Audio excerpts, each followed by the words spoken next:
You're an expert in this field, so you must, as you kind of spoke to there, you must get pretty, I can feel it when you're speaking, get pretty pissed off when you see unhelpful information being pushed on, I don't know, social media or online or through books, these sort of simplified narratives.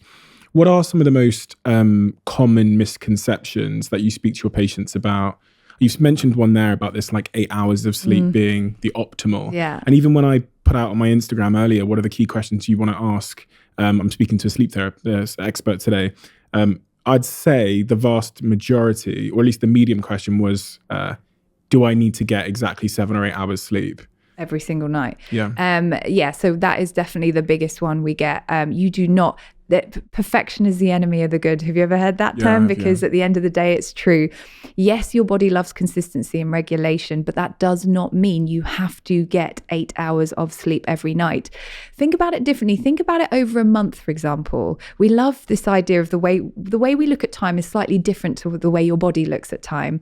And over a month, you might actually be all right. So maybe one night you get 6.5 hours, the next night you get 7.5, and then the next night you might get slightly different. As long as it's fairly consistent and maybe 80% of the time you're doing fairly well and you're giving yourself the right opportunity to sleep, that's okay. Your body's going to do, it will do what it needs to do.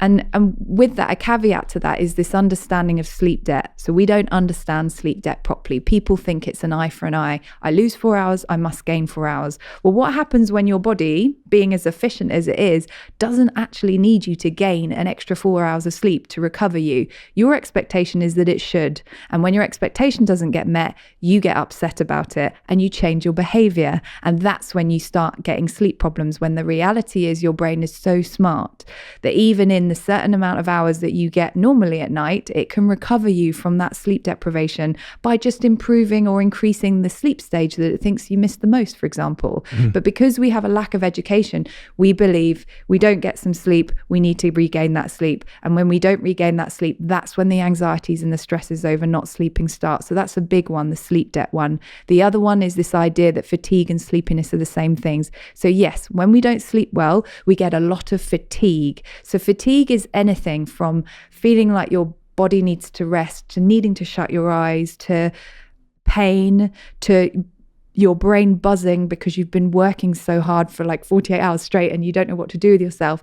But the only definition of sleepiness is the ability to shut your eyes and within a few minutes you're falling asleep. So if you were saying to me right now, Steph, I'm so sleepy, I'd probably say to you, well, you don't look it. Because right now you don't look tired in the way that I would expect you to be falling asleep. I mean, you wouldn't be able to sit still. You would be sort of, probably your eyes would be shutting all the time, dozing off, having little micro sleeps. That's sleepiness. And that's what we should really be understanding as a cue to sleep. So in the evenings, if you're not feeling that, then don't be worried. Give yourself permission to stay up later, because you can't dictate what happens to you during the day. And there are so many variables that affect your sleep. You are never going to be able to control over them.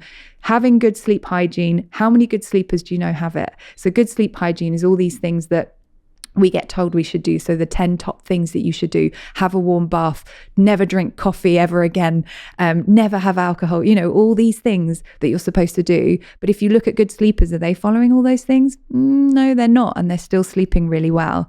And that's to show that most of the time, sleeping poorly comes down to brain training and the patterns we get ourselves into. You start going to bed early, you might be able to get to sleep earlier, but you're probably not going to be able to have that sleep all the way through the night, because at some point or another your body's going to be like, well, you've had enough now. But your expectation is you should be able to sleep till 7, and why didn't I sleep till 7?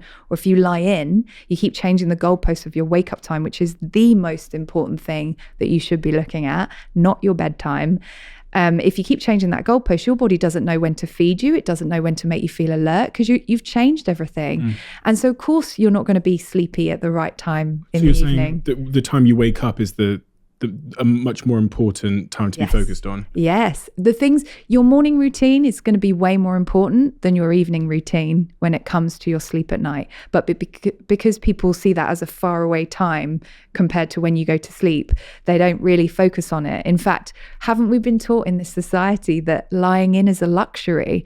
I can't believe that we have made it okay at the weekend to lie in so much, but during the week, one of the only things that gets us up is work. It makes makes absolutely no sense to me. I'm not saying it's the worst thing in the world. I'm not saying I never lie in, but I don't use it as a compensatory method for a bad night's sleep, because that's when you're going to get into trouble. Because that's kind of throwing your schedule off. Is that what you're saying? Yeah. So if you lie in on the weekends, then you're going to pay for it at some other point. Yeah. Right. Why are we not looking, if you have to lie in so significantly every single weekend, why are we not looking at during the week and thinking, why am I doing this to myself? At the time when I need it the most, I will choose to get less sleep, and then at the weekend I'll just compensate. And much of the conversation around sleep in society talks about the amount of hours, and it's almost like the amount of hours that I was in the bed.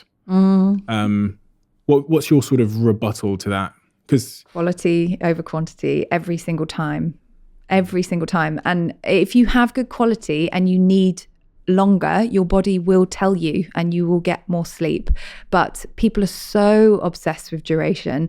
And I think people don't understand what I mean by sleep opportunity. I mean, every single night, most of the time, so about 80% of the time, I will give myself a 7 to 8 hour sleep opportunity, sleep window. But I do not mean that if I'm not sleepy, I take myself into a dark room and shut myself down. I just know that it's there. I've got a bedroom, a place I really want to be to sleep, that is available to me during those hours, and I will not sleep outside those hours. And that is the big thing, is you can dictate to your body when you don't sleep, but you cannot dictate when you do. And by doing that, you will force your body to be in a nice regular cycle.